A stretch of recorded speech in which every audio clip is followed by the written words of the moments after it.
मैं आपको दिखाऊंगा दिल्ली यूपी बॉर्डर का सीन कि किसानों के स्वागत के लिए किस तरीके से ये बैरिकेडिंग तैयार की गई है। इसे आप देख सकते हैं।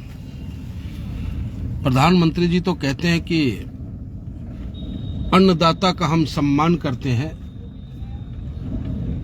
किसानों का सम्मान करते हैं, लेकिन इनकी पुलिस लाठी और डंडे लेकर के किसानों के स्वागत के लिए खड़े हैं। आप देख सकते हैं चारों तरफ पुलिस ही पुलिस आपको नजर आएंगे।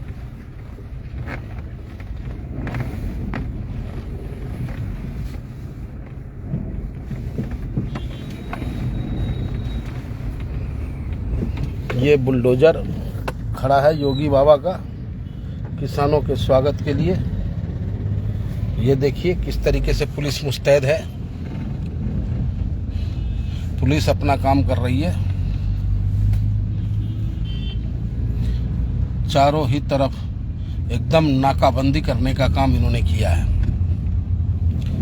और बात करते हैं जय किसान जय जवान की। तो साथियों, मैं तो ये पूछना चाहूंगा इस सोशल मीडिया के माध्यम से कि क्या आज चौधरी जयंत साहब इन किसानों का हाल और दर्द जानने पहुंचेंगे?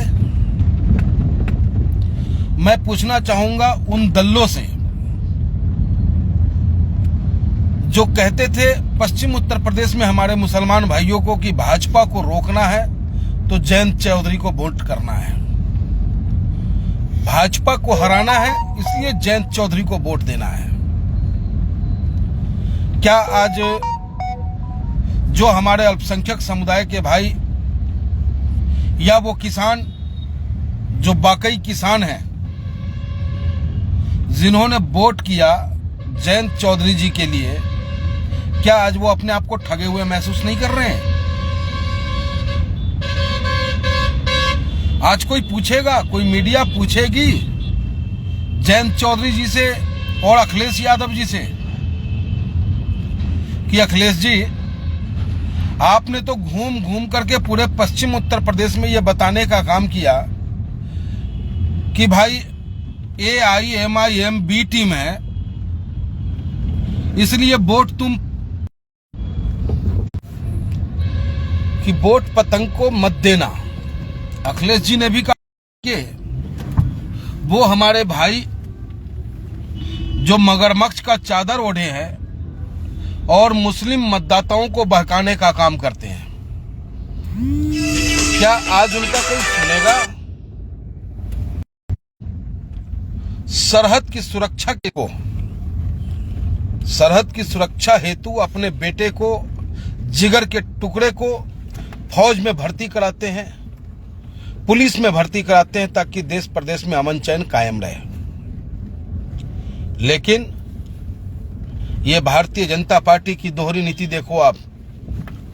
एक तरफ तो किसानों की मांग नहीं मान रही है, किसानों के ऊपर जुल्म किया जा रहा है, जितनी उनकी लागत है वो भी उनको वापस नहीं मिल पा रहा। खाद में चोरी किया गया, 5 किलो खाद के पैकेट से खाद कम कर दिया गया। कई तरीके का जुल्म किसान भाइयों पे हो रहा है, हमारे अन्नदाताओं पे हो रहा है। और दूसरी तरफ उसी किसान के बेटे को उस किसान के खिलाफ हाथ में लाठी और बंदूक देके खड़ा कर दिया गया। सेम अंग्रेज पॉलिसी, जैसे अंग्रेजों की संख्या 25,000 थी और वो हम हिंदुस्तानियों पे शासन किया। वो क्या करता था? वो हम में से ही अपनों को ही पुलिस बनाता था, अपना लठैत बनाता था और फिर हम हिंदुस्तानियों पे उससे जुल्म करवाता था। और वही काम आज भारतीय जनता पार्टी कर रही है। आज भारतीय जनता पार्टी अपने बेटा से ही अपने बाप के ऊपर लाठी और बंदूक चलाने के लिए तैयार खड़ा है। जो मंजर, जो हालात आप देख रहे हैं, शंभू बॉर्डर जो हरियाणा और पंजाब का बॉर्डर है, जो अंबाला के पास है, वो शंभू बॉर्डर पटियाला और अंबाले के बीच, वहां पे जिस तरीके से पुलिस या कार्रवाई हो रही है और किसान दिल्ली आना चाहती है, अरे क्यों ना आए दिल्ली? वो दिल्ली किसानों के बाप का, हिंदुस्तान किसानों का, देश हमारा कृषि प्रधान, और किसानों का ही नहीं सुना जाएगा, पूंजीपतियों को सुना जाएगा, अडानी और अंबानी का सुना जाएगा, अडानी के हक में निर्णय लिया जाएगा, किसानों पे जुल्म किया जाएगा। बिल्कुल ऑल इंडिया मजलिस-ए-इत्तेहादुल मुस्लिमीन इसको बर्दाश्त नहीं करेगा। और ऑल इंडिया मजलिस-ए-इत्तेहादुल मुस्लिमीन देश के प्रधानमंत्री से मांग करता है कि किसानों से बैठकर किसानों को जो उचित मांग है उस मांग को मानने का काम ये भारतीय जनता पार्टी की सरकार करे, नहीं तो यही किसान आपकी विदाई तय करने का काम करेगा। आप ही कहते हो ना कि देश में 4 ही जाति है, तो भैया सबसे बड़ी जाति अगर देश में कोई है, देश का सबसे ताकतवर जाति कोई और है, देश के लिए कोई मरना और मिटना चाहता है, मरता और मिटता है, तो वो किसान है। किसान है, किसान। तो किसान के दर्द को आप इग्नोर नहीं कर सकते, किसान को आप लाठी और डंडों से दबा नहीं सकते, और आवश्यकता पड़ी तो किसान के साथ ऑल इंडिया मजलिस-ए-इत्तेहादुल मुस्लिमीन भी संघर्ष करने का काम करेगा। और जयंत चौधरी से एक बार जरूर सभी साथी पूछो कि भैया बॉर्डर पे आओगे नहीं आओगे? कील और कांटे बिछा दिए गए हैं उनके स्वागत में। तोप के गोले जैसे बरसाए जा रहे हैं, आंसू गैस के गोले।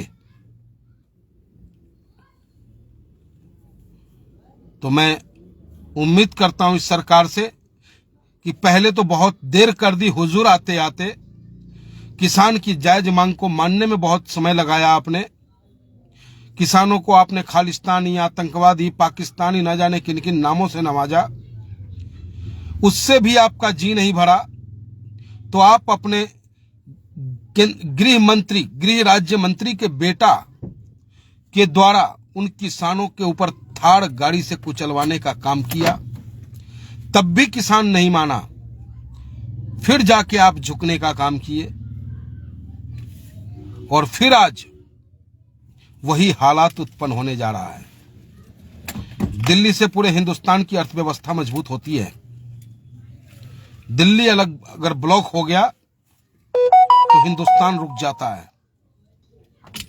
इसलिए प्रधानमंत्री जी, कृषि मंत्री जी, आपसे ऑल इंडिया मजलिस-ए-इत्तेहादुल मुस्लिमीन मांग करता है कि हमारे देश के अन्नदाता किसान भाइयों की उचित मांग को तत्काल मान लिया जाए, जिससे कि क्षेत्र में, देश में और प्रदेश में अमन चैन कायम हो।